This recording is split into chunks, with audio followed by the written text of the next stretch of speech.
Olá, boa noite. Como vai? Vai bem? Está no ar pela TV Pantanal, canal 22, uma emissora do Grupo Gazeta de Comunicação, programa Opinião ao Vivo, nesse 12 de setembro de 2022. Muito bom estar com você mais uma vez, poder estar aqui ao vivo em cores, trazendo informações. Evidente que a gente está mergulhado aí nesse período de campanha, está efervescente, está pegando fogo, para ser bem sincero. E aí, aqui a gente, nessa segunda-feira, a gente está abrindo a semana aqui, na Opinião, para abordarmos, para darmos pitacos, né? Eu sou o que menos, eu sou pitaqueiro, mas aqui hoje teremos analistas, os caras que vivem sempre no cotidiano aí, analisando o cenário político, em especial esse eleitoral que está aí já quase chegando aí, nós estamos na reta final praticamente, faltando um pouco mais de 20 dias. 20 dias, né? Hoje é dia 12, 20 dias aí para o dia da eleição, pelo menos do primeiro turno. Eu falei isso porque aqui, como sempre, Lorenberg Alves está aqui à minha direita, eu vou cumprimentar, daqui a pouquinho eu apresento o nosso convidado dessa noite. Lorenberg, boa noite, como vai? Vai bem? Boa noite, Paulo Coelho, e um grande abraço, mas um grande abraço mesmo a todos os nossos telespectadores, a razão maior do nosso programa. Eu vou sempre bem, viu, Paulo? Você aqui vai no programa sempre eu bem. estou sempre bem. Fim de semana foi daquele jeito, tranquilo? Tranquilo. Não foi pra farra, nem tomou umas, nem entortou nada? Eu tomo muito uísque, né? Mas o pessoal não gosta de vender uísque para mim, não. Lorenberg. Então tá. Você que acompanha o programa Opinião pela internet, também pelo www.gazetadigital.com.br. Obrigado pelo carinho da companhia. Ou também, você que nos acompanha pela página no Facebook da TV Pantanal. Eu apresento a vocês Vinícius de Carvalho Araújo. O Vinícius Carvalho é um dos grandes analistas políticos aqui do estado de Mato Grosso, né? Eu o convidei para vir aqui hoje por conta disso, dessa efervescência a qual eu me referi, não é? Para ouvir aqui, o Lorenberg ele também faz as análises dele, de vez em quando dou meus pitacozinhos aqui também. Você que está assistindo a Opinião também pode mandar o seu ponto de vista. Muito bem-vindo, quem manda aqui no programa é você, 99932-2529. Você manda seu WhatsApp e a gente vai interagindo até às 20h55. Vinícius, muito bom recebê-lo aqui. Obrigado por ter aceito ao convite aqui do programa Opinião. E eu já vou, nessa abertura, perguntando o seguinte: como é que se avalia, vamos começar de cima para dentro, né? de cima para baixo, do amplo nacional, do campo de vista, no ponto de vista nacional, essa eleição considerando a política e a justiça, o judiciário e a justiça, a judiciária e a política e o judiciário. Muita polêmica, houve um evento agora, dia 7 de setembro, estupendo em termos de quantidade, né? Eu queria que você fizesse uma avaliação sobre o que isso alterou na sua avaliação nesse processo, nessa reta final a qual eu me referi, aí, faltando 20 dias, aí, você acha que isso terá repercussão? Povo nas ruas faz diferença, não faz? Boa noite. Bom tê-lo aqui. Obrigado, Paulo, boa noite. Muito obrigado pelo convite, né? É uma honra para mim poder estar aqui, né, nesse espaço que é um dos mais nobres, né, da nossa análise política, que é um programa já clássico, né, já bem consolidado, bem sedimentado, Opinião. Boa noite para o Lorenberg também, né, que está conosco aqui. E para o seu público, né, em todas as mídias, né, via TV e nas mídias sociais também, que você tem a transmissão, né. É um prazer muito grande poder dividir esse espaço com vocês. Bom, vamos lá então, né. Em resposta à tua pergunta, temos uma eleição aí presidencial, alguns chamam de eleição entediante, né? Porque nós temos os principais candidatos nas mesmas posições, né? Temos da média das pesquisas, né? O Lula em primeiro lugar, né? O Bolsonaro em segundo lugar, Jair Bolsonaro, e o Ciro Gomes em terceiro lugar, com a Simone Tebet em quarto, né? Embora em algumas pesquisas a Simone já esteja aparecendo em empate técnico com o Ciro, né?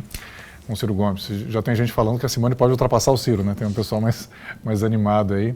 porque o Ciro vinha apanhando bastante, especialmente do Lula, né? Da campanha do Lula, né? Mas eu acho que não considero que seja uma eleição entediante, não, porque ela está bastante animada, né? A diferença entre Lula e Bolsonaro vem caindo, né? Nós temos muitas pesquisas, né, Paulo? Tem pesquisa para todo gosto, né? Todo jeito. Como eu costumo dizer, né? Tem pesquisa até que o Ciro tá na frente, enfim, né? Você pode escolher muita coisa, né? Mas assim, eu tenho olhado muito para os agregadores de pesquisas. Vários veículos de comunicação têm feito médias, né, das principais pesquisas com critérios variados, né? Médias ponderadas. Alguns ponderam mais as pesquisas presenciais do que as telefônicas, né? Por uma série de fatores metodológicos aí, né? Que não vem ao caso aqui, mas, por exemplo, a do IPEC, a do Datafolha, né? A da Genial Quest, né? Que são empresas que fazem entrevistando, né? Os eleitores, né? E outras fazem via telefone, né? Então, costuma-se ponderar mais as presenciais, porque elas têm uma reputação, né, de um grau de acerto melhor, né? Mas, de qualquer modo, em todas elas, e na média, né, delas, a diferença, né, do Lula para o Bolsonaro está caindo, né? E aí essa é uma questão, né? Se estamos a 20 dias, como você lembrou, né? O ato do 7 de setembro, que foi muito criticado, assim, porque ele partidarizou, né? Virou praticamente um ato de campanha do Bolsonaro, né? E assim, ele já sabia que haveria reação, inclusive do judiciário, né, que os partidos de oposição representariam contra ele, né, como aconteceu de fato. E ele, inclusive, já foi proibido de usar as imagens, né, na campanha dele. Até por isso que eu perguntei, né, porque a expectativa dele e da campanha era usar, até porque é inegável que se foi visto, não é que disseram, não tem margem de erro naquilo que você viu ali. Ali são imagens, né, de um povo em massa, mas a Justiça Eleitoral proibiu que ele explorasse isso na campanha. Agora tem um negócio chamado aí as tias do Zap, aí é difícil de controlar. Pelas redes sociais. Ele não pode colocar na campanha oficial dele, né? Mas, enfim, a base dele vai circular isso, né? E a popularidade digital dele continua sendo muito grande, né? Ele tem 43 milhões de seguidores, né?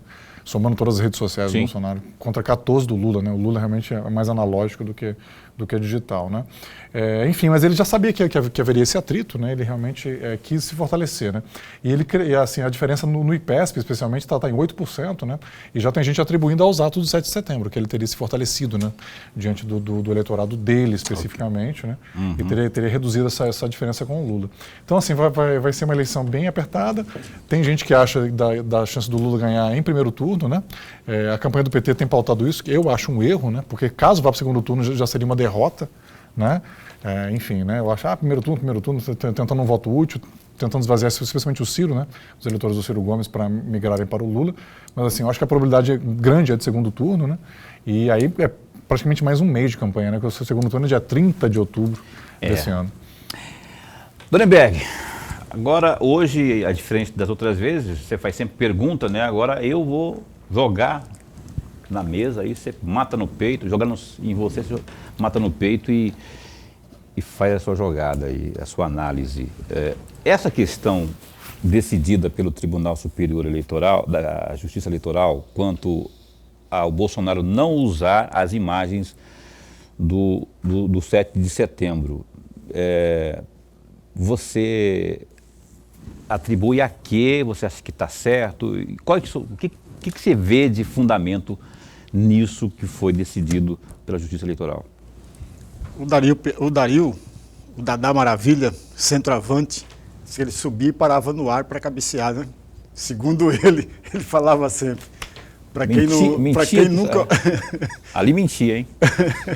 Para quem não Teve um sabe... dele que ele falou que deu não sei quantas dezenas de dribles no zagueiro antes de fazer o gol. Tava ele, o gol e o zagueiro. Limpou o zagueiro dezenas de vezes. Aí, quando ele ia fazer o gol, ele voltava, driblava de novo, aí que ele fez o gol. Né? Acredito se quiser, Dadá Maravilha. Mas, voltando aqui, você falou para eu matar no peito, né? Eu lembrei do Dadá Maravilha, que subia para cabecear. E ele cabeceava muito bem, viu? Cabeceava muitíssimo bem. Mas voltando para a questão, veja, Paulo, o evento cívico de 7 de setembro é institucional e não partidarizado. Veja, o Jair Bolsonaro, quando está no 7 de setembro, não está o candidato Jair Bolsonaro, mas o presidente da República, Jair Bolsonaro. Tem que fazer uma diferença aí. O 7 de setembro é um evento cívico. sobretudo para comemorar os 200 anos de independência do país. Portanto, transformar, como de fato transformou, aquele evento cívico como campanha eleitoral é um crime eleitoral. Você está diante de um ilícito. Veja, está diante de um ilícito. Se você leva esse ilícito para dentro do horário político eleitoral, o crime dobra. Tanto é verdade que o próprio PDT já entrou com pedido. O PDT, aliás, internamente, tinha uma discussão interna do PDT se o PDT ia entrar com recurso no Tribunal Superior Eleitoral para não ser usado aquela imagem ou se pedir a cassação da chapa do Jair Bolsonaro. Acharam por bem, e aí agiu corretamente, acharam por bem, dentro do PDT, não pedir a cassação da candidatura. Porque era exatamente isso que pretendiam os apoiadores do presidente da República. Era isso que pretendiam. Então, o que fez? Pediu apenas para não ser usado ali aquelas imagens dentro do horário político eleitoral. Ainda hoje, dentro do PDT e dentro da chamada esquerda, dos partidos de esquerda, entre aspas, sempre, havia essa divisão. Alguns queriam elevar a questão da cassação da candidatura, porque houve um ilícito ali, amigos. Por mais que alguém, mas professor, a gente torce para um, torce para outro. A gente não está falando de torcedor, está falando da legislação eleitoral, está falando das regras, está falando das normas. Você não pode ultrapassar o limite permitido pelas regras e pelas normas. Por outro lado, é bom, e o Vinícius foi muito feliz, quando trouxe à baila, ou trouxe à mesa, sobre a mesa, os números das pesquisas. Todos nós sabíamos e sabemos que a diferença gritante de mais de 20 pontos percentuais, ela iria cair. Porque quem tem a chave do cofre, amigos, e quem tem a caneta, é muito perigoso você disputar uma eleição para alguém que tem a chave do cofre e a caneta. Veja, numa tacada só, o Congresso Nacional aprovou aquele pacote de bondades, que está fazendo efeito, sim. Não é de negar, ninguém pode negar isso, está fazendo efeito. Veja, subir o Auxílio Brasil de 400 para 600 reais é um ponto. Dar uma ajuda emergencial para os caminhoneiros de R$1.000 também é outro ponto. Ajuda aos taxistas e aumentar a taxa do gás de cozinha também é um pacote de bondades. Isso é compra de votos. Aliás, não é compra de votos, é pagamento do voto antecipado, como todos os outros presidentes da República fizeram. Nada é diferente aqui, amigos. Os outros presidentes da República também fizeram, passando por cima, e agora é claro, é evidente. Eu tenho um amigo que eu falava, ele me perguntou, ele me ligou no dia que foi aprovado o pacote de bondade, ele falou, e aí, professor, o senhor concorda com isso ou não concorda? Eu devolvi a pergunta dizendo para ele o seguinte, você é a favor da defesa da legislação, da regra ou da norma ou não? Eu falei, eu sou. E aí, você é a favor ou contra o pacote de bondade? Sou a favor. Então você não é a favor da regra e da norma, porque ali há uma agressão muito clara do artigo 53, parágrafo 2º, da legislação eleitoral. Que diz? Que diz que é impedido qualquer benefício dado neste período do ano político eleitoral. Aí tem um outro item desse artigo que fala da questão emergencial. Não é emergencial, amigos. Não é. É pagamento antecipado de votos que vai dar. Tudo isso influencia. Claro que influencia. E outras razões, outras questões que foram envolvidas. Não há nada de novo aí. Outros presidentes da República também fizeram exatamente isso. Então isso pesa na contagem geral, vai diminuindo. E a tendência é exatamente essa, porque você vai desgastando, vai trazendo à tona uma série de denúncias, uma série de questões que desgasta um candidato, desgasta outro. Aquele debate, por exemplo, que teve o primeiro debate, o Lula foi muito mal, o Jair Bolsonaro foi pior ainda, mas os dois foram ruins naquele debate. O que sobressaíram naquele debate foi a Simone Tebet e depois veio o Ciro em segundo lugar. Tanto é verdade que a Simone Tebet ganhou uma projeção simplesmente extraordinária naquele debate. Extraordinária. Por duas razões muito simples, amigo. No começo ela estava extremamente nervosa, era possível você perceber o tremor das suas mãos e depois ela foi se acostumando. E tem um detalhe muito interessante, ela é muito cuidadosa com as palavras. No começo do debate, ela não pronunciava corretamente algumas das palavras que habitualmente ela fazia com maestria, com tranquilidade. Então isso tudo vai ajudar exatamente na discussão em torno da campanha eleitoral para presidente da República. Daqui a pouco a gente fala mais sobre esses debates que tem havido aí. Tem debate pela frente ainda, tem participações em rodadas de entrevistas também dos candidatos. Mas, Vinícius, eu vou voltar. Esse tema que o Lernerberg falou aqui, segundo ele, ilegalidade, o desrespeito à legislação que teria sido praticada pelo Bolsonaro, né?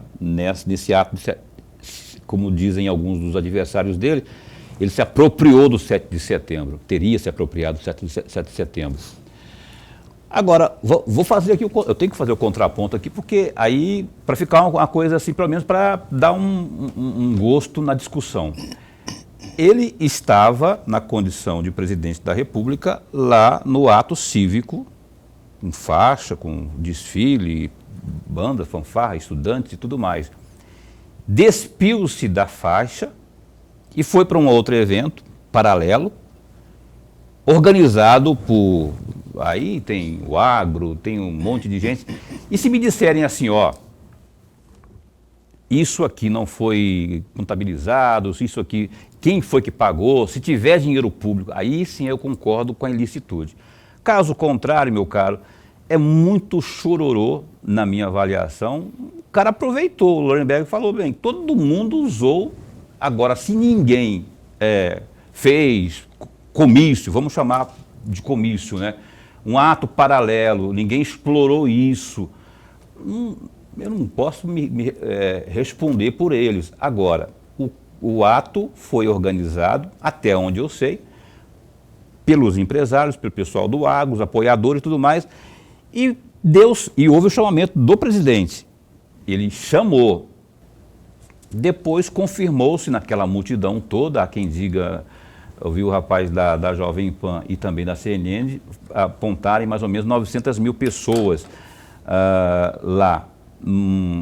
Aí tinha uma coisa ordeira, as tias do Zap, senhoras, cachorro, não teve uma lata de lixo amassada, tudo na boa. Houve essa ilegalidade toda ou existiu essa separação que eu estou me referindo aqui, que é a separação que eles estão alegando, inclusive, na sua avaliação? Então, Paulo, entendo que houve sim, né? Porque mesmo sendo dois eventos separados, mas aconteceu na esplanada dos ministérios, né? Muita gente participou dos dois eventos, né? Se fossem bem distintos assim. Mas não podia participar dos dois? Podia, mas assim, eu vejo que ficou uma coisa muito junta, né? No próprio palanque estava o presidente de Portugal também, né? Estava o Bolsonaro, o Luciano Hang, né? Que é alguém que sempre o acompanha, que é o dono da Van, né? O famoso dono da Van. E o presidente de Portugal que veio porque o Brasil era colônia de Portugal, né? Então tem toda essa afinidade, essa identidade. Então eu acho que havia muita comunhão, assim, sabe, entre os dois eventos para se caracterizar como duas coisas totalmente distintas, entendeu? Então eu acho que realmente ele vem testando as instituições, né, Bolsonaro? Mas os limites para distinguir uma coisa e outra, Vinícius, não é a lei? Por exemplo, o evento cívico, estava lá o pessoal marchando e tudo, evento do governo, com a estrutura do governo. E aí os caras, apoiadores, montam uma estrutura paralela no mesmo espaço. Pô, ali é o centro político do Brasil. E aí, isso não seria o limite da lei para definir se é legal ou se não é legal, porque se houve organização pelo pessoal de apoiadores, se tudo foi certinho, legal, não teve dinheiro público, mesmo assim houve invasão da legalidade? Entendo que sim, Paulo. Só pelo seguinte, a lei, mas parece que existe um poder judiciário, né? Porque para dirimir conflitos quanto à interpretação da lei, né? Quer dizer, eu interpreto a lei de uma forma, você interpreta de outra, o Lorenberg interpreta de outra, né? Enfim, então, eu entendo que sim, né? Foi judicializado, vamos ouvir a jurisprudência, né? O TSE entendeu também assim, né? Tanto que proibiu o uso das imagens, né? Agora, não creio que vai impugnar, acho que ninguém vai pedir a impugnação, porque realmente aí ia dar discurso para ele, né? Porque ele tem esse discurso do golpismo dos outros vitimismo. Contra ele, vai acabar fortalecendo, né? Mas assim, eu entendo que realmente houve uma mistura, né, dos dois eventos e assim, da minha compreensão, claro, né? Como dizem os advogados, salvo o melhor juízo, né? SMJ, né, como eles dizem, mas eu acho que houve sim, houve um estresse, né, um teste das instituições, como o Bolsonaro vem fazendo sempre, né? Porque ele tem uma estrutura jurídica enorme, não é? Ele tem um pessoal que cuida dessa parte. Será que não teve ninguém para chegar lá e falar assim, ô presidente, não rola. Não rola que vai dar BO. Se você fizer esse evento paralelo lá, meio ambiente, usando, vai dar BO. Eu duvido que não teve. Agora, pode ser que ele tenha teimado, não vai dar nada não. Pode ser o pessoal que concorda com ele, mesmo do jurídico, né, dizendo, não, vai lá, botando pilha para ele fazer. E acabou dando, né? Aliás, que nem você falou aí, ele já previa isso também, né? Que havia recurso, que os partidos de oposição iam entrar com recurso. Então é isso que eu ia dizer, ele assim, o jurídico é nível tático de uma campanha, né? O nível estratégico é político, né? A direção é política, né? Ainda mais o Bolsonaro tem um perfil ainda muito autocrata, né? Então ele assim, não é exatamente de ter discussões muito colegiadas. E aí, o que vocês acham, né? Ele tem um grupo mais próximo dele, ele vai dando a direção, né? Então ele sabia que haveria esse atrito, né? E quanto mais a oposição a ele criticar, mais ele se fortalece junto à base dele, né? Tá certo. Vinícius de Carvalho conosco aqui essa noite, Lorenberg Alves. A gente volta a bola para o Lorenberg assim que voltarmos do intervalo comercial, porque a gente vai faturar e volta num instante só. Cá estamos de volta ao vivo, o programa Opinião, nesta noite, 12 de setembro de 2022, www.gazetadigital.com.br e os seguintes destaques neste momento. Final de semana em Mato Grosso registrou 4 mortes pela Covid-19, como apontam dados divulgados pela Secretaria de Saúde do Estado em boletim divulgado hoje à tarde, segunda.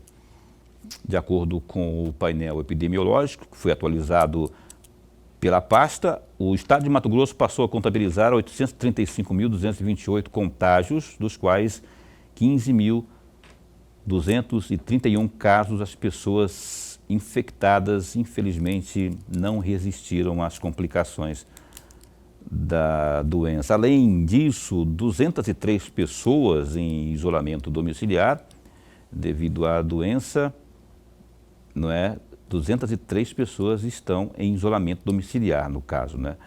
E 819.244 estão já recuperadas. Entre os casos confirmados, suspeitos e descartados para Covid, há 28 internações em UTIs públicas e 6 em enfermarias públicas. Isto é, a taxa de ocupação está em 31,46% para as UTIs, no caso UTIs adulto, e 1% para as enfermarias adulto. Um estudo realizado pela CNM, Confederação Nacional de Municípios, e divulgado nesta segunda-feira, dia 12, aponta que o piso da enfermagem pode levar ao desligamento de quase 25% dos 143,3 mil profissionais de enfermagem, pois não possui fonte de custeio. Isso que pode levar aí a desassistência de 35 milhões de 35 milhões de brasileiros ligados à ESF, que é a Estratégia de Saúde da Família. Estimativas da entidade também mostram que o piso deve gerar despesas de 9,4 bilhões de reais ao ano apenas aos cofres públicos.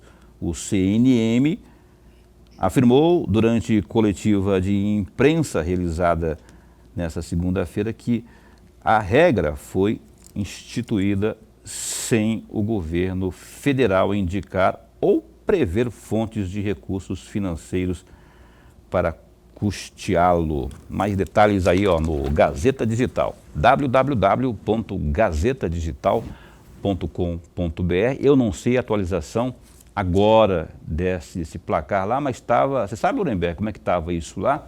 Eu sei que o Nunes Marques e o Mendonça, até então, eram os dois votos a favor, né, da manutenção desse piso, e já haviam 4 ou 5 contrários. Até a hora que eu estava acompanhando, ainda, Paulo, até o dia que eu estava acompanhando, até a hora, até agora de manhã, estava 5 votos a favor da suspensão do pagamento e 2 contrários. É isso mesmo que eu estava também falando. Faltavam 4 no caso. Mas 4.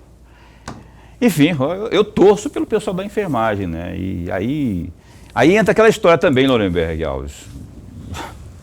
O judiciário, não é? Atravessando assim. Rapaz, se houve um trâmite lá no Congresso que é legítimo. Mas foi provocado, diria Lorenberg Alves, qualquer um. Foi provocado, teve uma confederação que chegou lá e tal. Se foi aprovado, houve na discussão, antes da aprovação, todos os argumentos possíveis. Não teria sido aprovado. Fonte de renda. Me disseram não, eu li, não é? Eu vi, pelo menos 3 fontes de rendas, fontes de onde tiraria o dinheiro, foram apresentadas. Mesmo assim, persegue o argumento aí de que... e aí eu enxergo nisso aí mais uma interferência, ferindo gravemente, ferindo de morte o artigo 2º da Constituição. Meu amigo Paulo e amigo telespectador, veja, eu sou partidário da ideia e vou defender sempre isso, que qualquer profissional tem que ter um piso. A partir daquele piso, venha o seu pagamento, vai crescer a partir daquele piso, não abaixo do piso. Então, está correto dos enfermeiros, dos técnicos enfermeiros, da parteira ter um piso? Claro que tem, mas tem um problema sério aí. E quando tem problema, o judiciário é acionado. O judiciário é provocado para dirimir as dúvidas, como muitíssimo bem falou no primeiro bloco o Vinícius, e ele está coberto de razão. Tem dúvidas. Aliás, o ministro Barroso não tomou a iniciativa por ofício.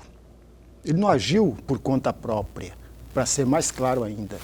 A CN Saúde, a Confederação Nacional de Saúde, entrou com um pedido no Supremo Tribunal Federal, alegando que o aumento, com a implantação, a consolidação do piso, iria provocar um número grande de desempregos na área.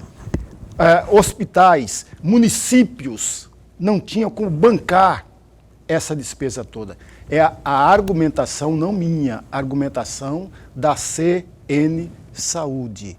E diante disso, o que fez o ministro Barroso? Deu 60 dias para os governos, para o governo federal, explicar onde sairá o dinheiro, que não mencionou. O projeto foi aprovado e não mencionava a fonte. Não foi discutido no Congresso Nacional a fonte. É aí que está o problema, amigos.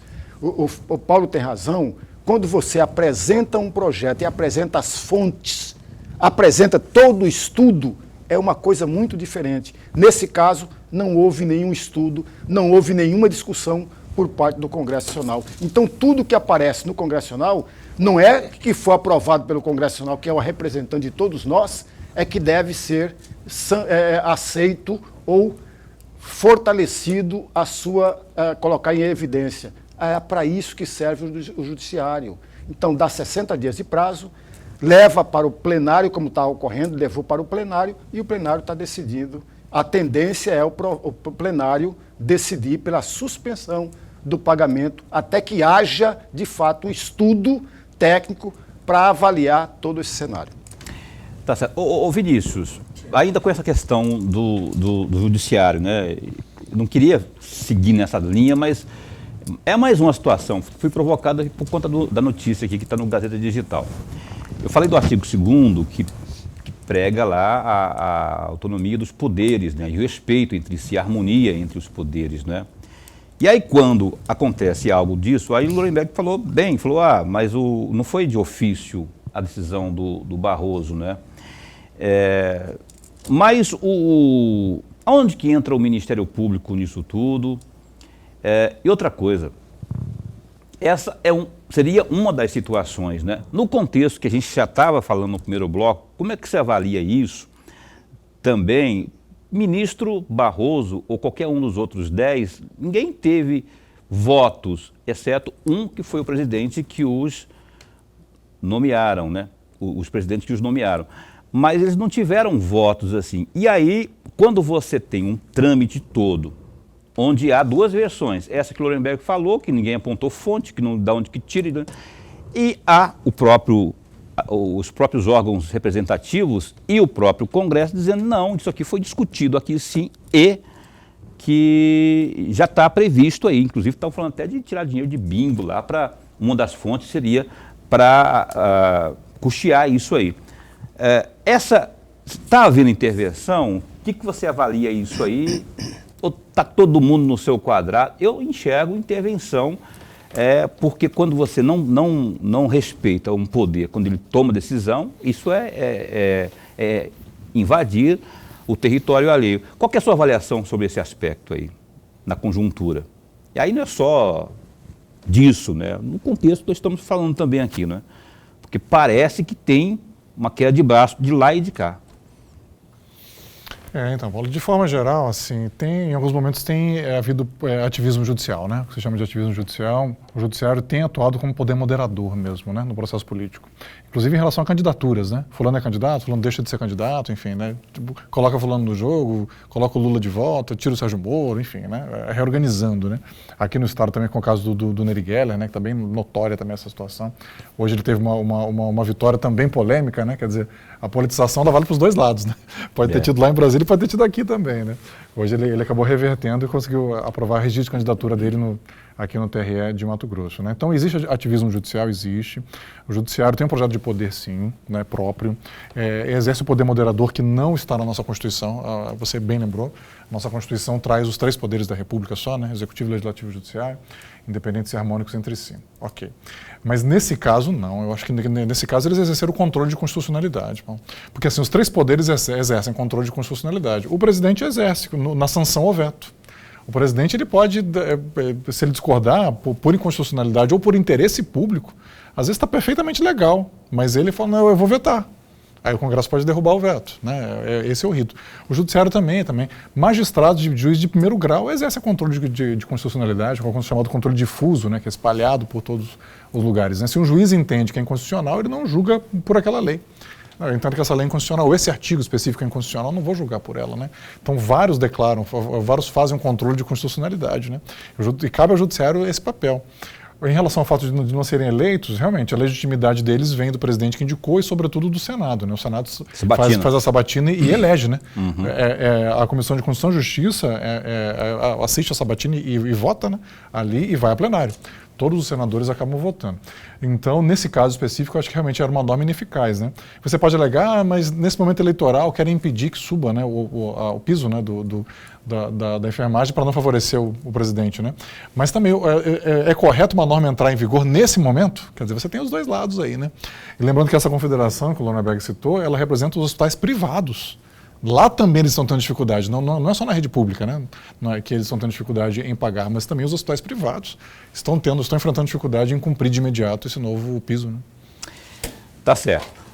Olha só, Vinícius, você falou no bloco inicial do fator, vou abrir 2 minutos e meio para cada um, para a gente ir para o intervalo comercial de novo aqui. Toda hora me falam aqui, para o intervalo comercial.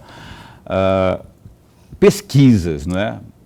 Mas o Bolsonaro está diminuindo a diferença e tal, com base, evidentemente, dos principais institutos de pesquisa, né? Mas onde que está o público do Lula? Considerando esse público que a gente vê do Bolsonaro, né? onde vai muita gente e o Lula não sai na rua e está liderando com 50% da... E aí eu queria entender essa lógica aí, como é que está? É um silencioso, é um eleitor silencioso? Ó, vou votar no Lula, mas ele não vai onde o Lula está. Enfim, eu queria entender isso, o cara que não... Onde vai, quando vai é vaiado e o outro onde vai é ovacionado. Queria que você explicasse, do ponto de vista técnico, analítico. Entendi, Paulo. Tá com os candidatos, né? 2 minutos e meio, né, no debate, né? Não, a gente pode continuar no próximo bloco, mas aí é porque eu tenho que fazer só um break daqui a pouquinho. Temos que otimizar o tempo, né? Mas aí é o seguinte, você falou em 900 mil pessoas lá na Esplanada, né? Que eu escutei, né? 900 mil pessoas lá na Paulista. E na Paulista, né? Ok. O que também é polêmico, né? Avaliação de público, enfim, né? Não, teve um que falou lá, teve um da USP que falou que tinha 32 mil pessoas. Então, os organizadores sempre inflam, né? A oposição sempre coloca para baixo. Em geral, a estimativa da polícia é a mais próxima da realidade, né? Que a polícia é mais equilibrada nesse aspecto, né? Mas assim, nós estamos com 157 milhões de eleitores aptos a votar daqui a 20 dias. Se você aplicar 1%, dá 1,5 milhão. 1% de 157 milhões dá 1,57, né? Então, ou seja, aquilo ali, né, 900 mil está em torno de 0,5%, 0,6%, 0,7% do eleitorado. Mas se eu pegar isso, por exemplo, nas pesquisas, então, aí que não vai dar nada, porque o cara faz uma pesquisa com 2 mil pessoas, e aí? Então, mas ela é amostral, né? A diferença é que, por exemplo, naquela manifestação ali, se você aplicasse uma pesquisa, ia dar 100% Bolsonaro, 0 Lula, 0 Ciro, 0 Ciro, porque ali todo mundo é bolsonarista, né? A pesquisa é amostral, né? Ela tem toda uma técnica, né? Mas assim, o Lula tem adotado uma outra estratégia, né? De não mobilizar. Né? Por exemplo, a boa parte do eleitorado dele está na região Nordeste. No Nordeste ele pontuou 60%. Né? O Nordeste tem 28% do eleitorado do Brasil, né? 60% de 28% dá 17%. Então ele sai do Nordeste com 17% de intenção de voto. Então ali ele tem uma concentração muito, muito grande. Então é uma estratégia dele. Você pode entender que é incorreta, né? Mas assim, ele está líder nas pesquisas sem mobilizar. Para que ele vai? Qual é a necessidade dele mobilizar? Ele está líder na pesquisa home office. Home office, né? Eu estou aqui só... Ele está só gerindo, né? Só gerenciando, só administrando o cara que não sai nada. Mas essa estratégia que você falou aí, eu estou entendendo. Então, mas é um risco que ele está correndo, então, não é? Sim. Enquanto ele estiver liderando, quer dizer, o Lula está jogando parado, né, como se fala, ele está jogando mais os bastidores. Eu falei, o home office, né, que eu falo é isso. Ele está jogando mais os bastidores. A grande jogada dessa eleição foi a vinda do Geraldo Alckmin para vice, né, do Lula, realmente foi... Né, foi uma grande jogada? Foi a maior jogada dessa eleição, até agora. A gente pode ir no próximo bloco. Sério aí, mesmo? Eu, pelo menos eu enxergo assim. Pô. Com tudo que houve aí de Lula, cena do crime, essas coisas, mesmo assim... Sim. Porque... E aí tem aquela história toda, eu vou puxar para o Lorenberg aqui. Sim. Lorenberg, a mesma pergunta que eu falo das pesquisas, e vou começar perguntando, você concorda com isso, que o Alckmin é a cerejinha do bolo do Lula, chegou para agregar mesmo assim, independente da cena do crime que ele alegou e tudo mais? Eu não tenho dúvida nenhuma disso, Paulo. Vou dar 2 características do Alckmin que talvez algumas pessoas não perceberam ainda. 2 características. O Alckmin pertence a uma ala da Igreja Católica, porque ele é católico mesmo, daquele que não deixa de ir para a igreja em nenhum momento, daquela ala mais conservadora que existe. Tem uma ala da Igreja Católica nesse aspecto, e ele pertence exatamente àquele segmento, e ele atrai esse segmento para junto de si. Sem falar de um outro momento, e aí o Vinícius está coberto de razão, quando ele aproxima o Lula, candidato à presidência da República pelo PT, juntamente com um grupo de empresariado. E tem um outro detalhe, amigos, que é bom a gente também observar aqui. O PT sempre teve problemas mais seríssimos no interior do estado de São Paulo. O Alckmin, como governou o estado de São Paulo por 4 mandatos, o Alckmin tem muito mais aceitação no interior do estado de São Paulo do que necessariamente o ex-presidente Lula. Daí a importância, mais uma vez, do Alckmin. Eu concordo em gênero e número grau com o que disse o Vinícius, que o Alckmin foi a grande jogada de toda essa campanha eleitoral de 2022, trazendo... É a mesma coisa quando o candidato à presidência, o Luiz Inácio Lula da Silva, fez lá em 2002. quando trouxe para perto dele um grande empresário mineiro. Foi a mesma jogada, mas dessa vez foi muito maior. E aí você tem uma situação muito favorável. Tem um outro detalhe, meu amigo Paulo e o amigo Vinícius sabe disso também. Existem muitos eleitores que já decidiram o seu voto, mas não se expressa, não se manifesta por muitas razões. É o voto silencioso. Esse voto silencioso, amigo, é um grande problema, porque você não tem o controle sobre ele. Sabe, né? Lembra, lá dos Estados Unidos, quem ganhou aquelas eleições, que levou o Trump à presidência da República, foi exatamente o voto silencioso. E nós estamos vendo exatamente isso aqui no Brasil em 2022. Muita gente que é empregado não quer descontentar o seu patrão, fala que vai apoiar o candidato do patrão, mas na verdade ele já escolheu outro candidato para colocar lá na urna eletrônica o seu candidato. É o voto do silencioso. Okay. Lembra, meu amigo Paulo, quando Alexandre César foi candidato a prefeito de Cuiabá, já no segundo turno, você andava pela rua, pela prainha, estava lotado de bandeira, lotado de gente. O Wilson Santos ganhou a eleição ali. A entender a cabeça do... eu tenho assim, eu sei lá, eu penso que tem muita coisa, diria a música do Caetano, alguma coisa está fora da ordem. Mas olha só, a gente vai continuar falando de política eleitoral, desse processo eleitoral, a gente vai no próximo e terceiro bloco, terceiro e último, né, falar também, mas a gente vai focalizar mais aqui na questão regional, que a gente não falou ainda, né? Mas podemos também dar uma pincelada, mais pinceladas no cenário nacional. O Opinião dá um tempo e volta já já. Eis que estamos de volta, o programa Opinião ao vivo pela TV Pantanal, canal 22, uma emissora do Grupo Gazeta de Comunicação. Obrigado pelo carinho da sua companhia, esteja você aonde for. Eu quero mandar um abraço para a dona Heloísa, lá do Grande Terceiro. Acompanha sempre o programa Opinião, seu Geraldo, que é o marido dela, e o Flaviano, que é o filho, não é? Que sofreu um acidente, diz aí, parece que está meio perrengue, mas está tudo de boa já, não é? Está se recuperando, está se convalescendo. Um abraço para a família inteira aí, a todos do Grande Terceiro também. A dona Helena lá mandou aqui uma mensagem no meu WhatsApp agora há pouco também, lá do Três Barras, acompanhando o programa Opinião. Obrigado pelo carinho da companhia de vocês aí, não é? E eu tenho agora um recado muito importante da Maxlog para você. Veja só. Olha, o meu recado é para você que está buscando um local para armazenar e estocar as suas mercadorias. Eu apresento a você a Maxlog, uma empresa que está no mercado há 10 anos e possui uma infraestrutura completa e segurança 24 horas.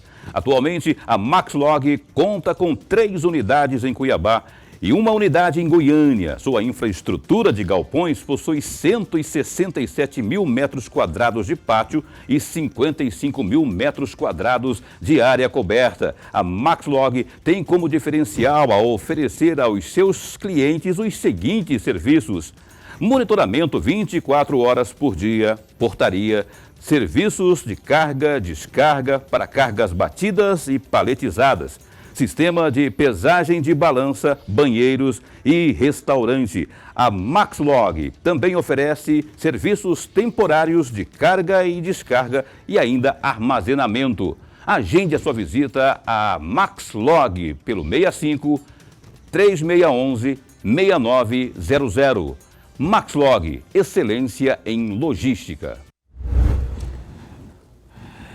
Então tá, dado o recado aí da Maxlog, eu quero mandar um abraço lá pro Jairo do Santa Isabel. Santa Isabel, ele não falou, ele mandou aqui, ó, no meu zap, eu mando lá um abraço aqui pro Santa Isabel, acho que é de Cuiabá.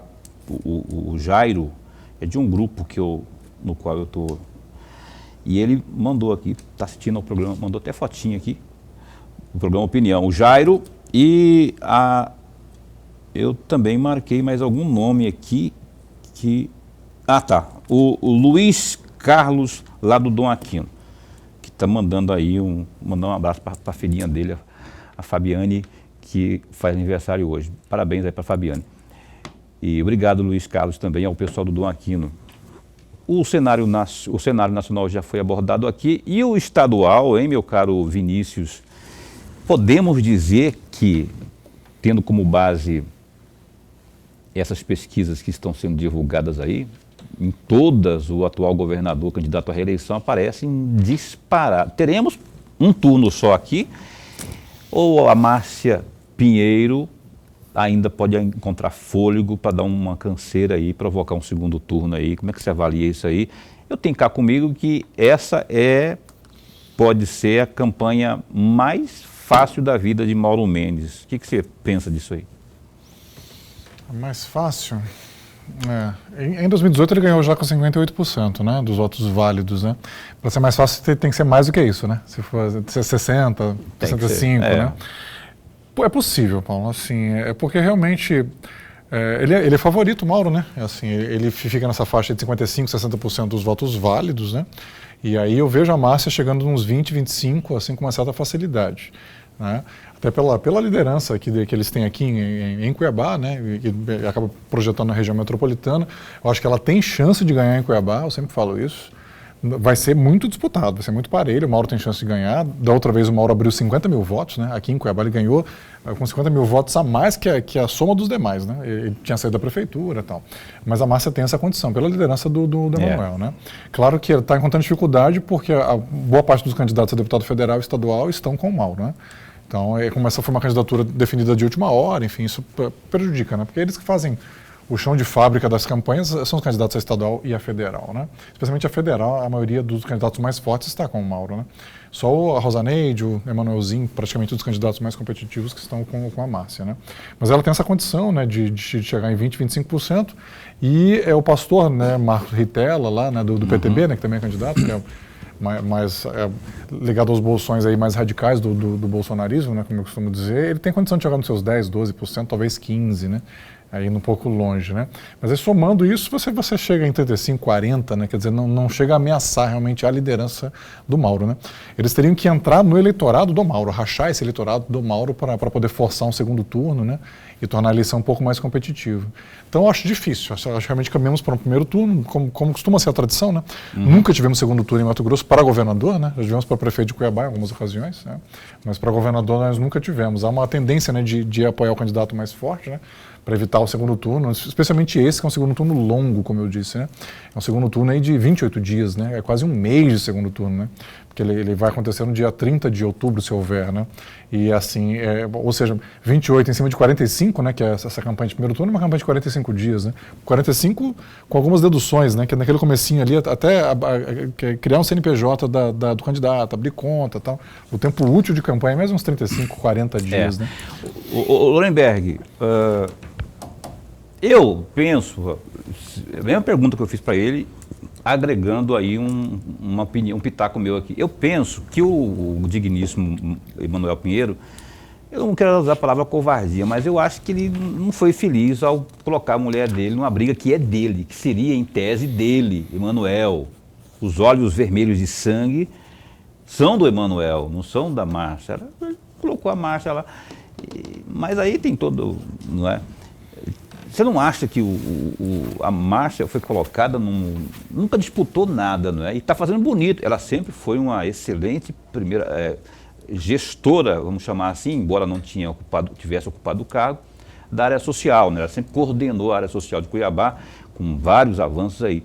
Mas disputar mesmo nunca tinha disputado. Aí vem o Emanuel, joga a moça na fogueira. Você não acha que foi uma jogada errada do Emanuel?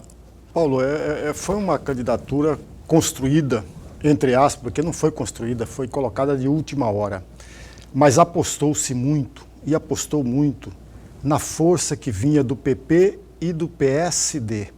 Essa força que vinha do PP e do PSD, em especial da candidatura ao Senado do Nerighelli, e por fora ajudando aí o próprio Carlos Fávaro, foi, digamos que sofreu um certo bloqueio dos problemas enfrentados pela candidatura Neri. Isso atrapalhou e muito, não apenas a caminhada do Neri, que agora ele deu um alívio a ele, atrapalhou a caminhada dele e também atrapalhou a candidatura a governo do Estado por parte da Márcia. Isso é um ponto pacífico, a meu juízo. Por outro lado, amigos, não se pode também perder de vista que essa campanha eleitoral agora, no estado de Mato Grosso, são disputa de 3 campanhas, ou o anúncio de mais 2 campanhas, que é para a Prefeitura de Cuiabá. O governador do estado tem os seus candidatos, que ele deve lançar para a Prefeitura de Cuiabá, e o Manuel Pinheiro também tem os seus. Aqui do lado de Cuiabá, o que está mais visível a todos nós é o Estopa, que está muito claro na frente de todos nós, e o próprio Vander Lúcio, que também está correndo por fora. Essas seriam as 2 opções principais do Emanuel. Por isso a briga. Do Mauro Mendes você tem Fábio Garcia. o Fábio Garcia, você tem o ex-secretário de Saúde, o Gilberto Figueiredo. Então você tem também candidaturas na disputa. E para governo do Estado, o governador Mauro Mendes não pode ser candidato de novo à reeleição em 2022 e 2026. Daí o Emanuel Pinheiro está de olho em 26. Ô Vinícius, essa conquista, né, ainda que parcial, né, ainda que provisória, vamos chamar assim, ou passível de mudança lá na frente do Nery, ganhou, mas ganhou uma folga, né, a chance de respirar. Você acha que isso muda um pouco? A Caroline até me deu esse toque aqui agora, se a Márcia não pode crescer com essa vitória que ele conquistou na Justiça, e agora emplacar aí a sua campanha, faltando esses 20 dias aí, e dar uma força aqui em Cuiabá na candidatura da Márcia, e ele próprio, né, para tentar alcançar aí o Wellington Fagundes, que também é o disparado favorito na pesquisa. É verdade. Assim, a Márcia ela chega fácil em 15%, que são essas intenções de voto que o Emanuel tinha. Se você pegar as pesquisas até abril, o Emanuel era listado, né? Porque eles colocavam como pré-candidato a governador. Ele chegou até a fazer uma peregrinação dos municípios do interior, né? Enfim, tentando articular a candidatura dele. Quando chegou no prazo regulamentar, ele optou por continuar prefeito, né, de Cuiabá e não renunciar. Ele teria que renunciar, né, ao mandato, né? Então ele pontuava 15%. Esses 15% vão para a Márcia com uma certa facilidade. Agora, para ela subir disso aqui, para ela chegar nos 20, 25, que eu acho que ela tem condição de chegar com uma certa tranquilidade, né, ela precisa realmente do Fávaro, do Nery Geller e do próprio Lula, né? Vamos lembrar que o candidato a presidente deles é o Lula, né? Eles estão, né, é a federação do PT, PCdoB e PV, né? Ela está afiliada ao PV, né? E aí mais o PP e o PSD, né? Já bem lembrados aqui. E o Lula, assim, tem pesquisas que dão empate técnico do Lula com o Bolsonaro no estado inteiro, né? Mas a maior parte das pesquisas dá o Bolsonaro na frente, né? Porque aqui na região metropolitana o Lula ganha, mas a força do bolsonarismo no interior é muito grande, né? Então ele acaba ganhando em todo o estado. Mas assim, o Lula, ele pontuou 30 e poucos %, né? Vamos pegar pela última do IPEC, né? Acho que deu 47, Bolsonaro 31, Lula, né? Em todo o estado, né? Se ele conseguir, se transferisse todos os votos para a Márcia, né? Ela iria para 31% também, né? Iria para um patamar alto, né? Então ela depende realmente do Fávaro, do Nery Geller e do Lula para poder interiorizar mais a candidatura dela, né? E aí te respondendo, eu acho que vai dar um fôlego assim para o Nery, mas não resolve muita coisa, porque o Ministério Público vai recorrer dessa decisão de hoje, claro, está no papel dele, né?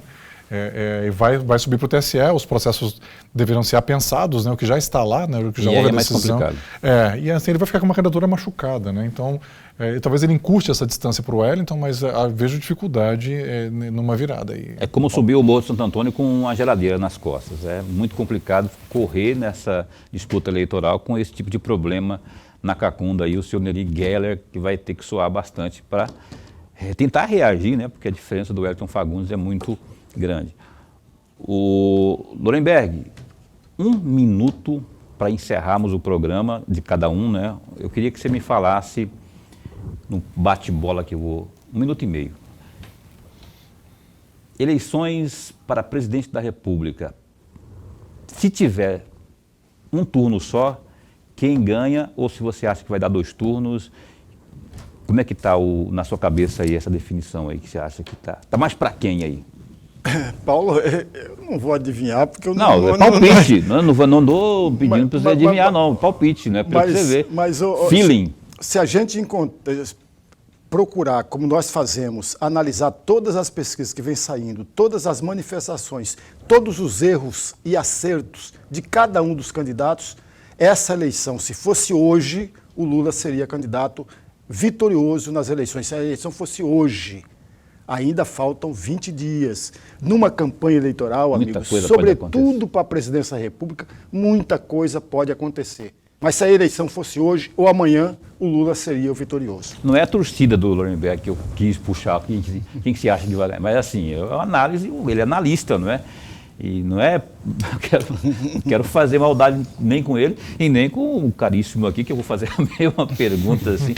Pelo que você vê aí de pesquisa, se é que você confia nelas, como é que está o cenário aí? Se que alguém tiver que levar no primeiro turno, é o Lula mesmo, está disparado... Ou pode acontecer muita coisa nesses 20 dias aí? Então, acho que, primeiro, a tendência de segundo turno é forte, né? Para não haver segundo turno, o Ciro teria que, assim, minguar muito. Teria que acontecer com o Ciro o que aconteceu com o Alckmin na eleição passada, né? O Alckmin tinha ali 10, 12, 13%, mingou para 4, 5%, né? Ele praticamente sumiu, né? Naquela reta final, houve uma revoada de votos, né? De eleitores dele para o Bolsonaro ali no final. Teria que acontecer um fenômeno semelhante do Ciro com o Lula, né? Ele realmente perder muitos eleitores dele para o Lula, né? Eu acho que isso não deve acontecer, acho que o Ciro e a Simone vão ficar nesse patamar, talvez até crescer mais, né, um pouquinho. Então, eu acho que a chance de segundo turno é grande e o Lula realmente é favorito, né? Porque estamos falando aqui, pelo agregador de pesquisa, está 44 a 34, né? Uma diferença de 10% no primeiro turno, né? No segundo, o Lula, o Bolsonaro não sobe quase nada e o Lula sobe bastante, né? Então, realmente, dada a rejeição também que o Bolsonaro tem, eu acho difícil ele conseguir reverter esse quadro. Ô Vinícius de Carvalho, muito obrigado por você ter vindo aqui. O tempo voou, a gente tem que encerrar o programa, não é? Esse espaço continua a posto, sempre que tiver assim, vamos conversar mais aqui, porque é muito bom prosear aqui um pouco, né, falando de política aqui e de outras coisas mais. Muito obrigado por ter vindo, de coração mesmo, obrigado por ter aceito o nosso convite. Obrigado a você, Paulo, obrigado, Lorenberg, pela convivência aqui. Eu estou à disposição, sempre que for possível, né?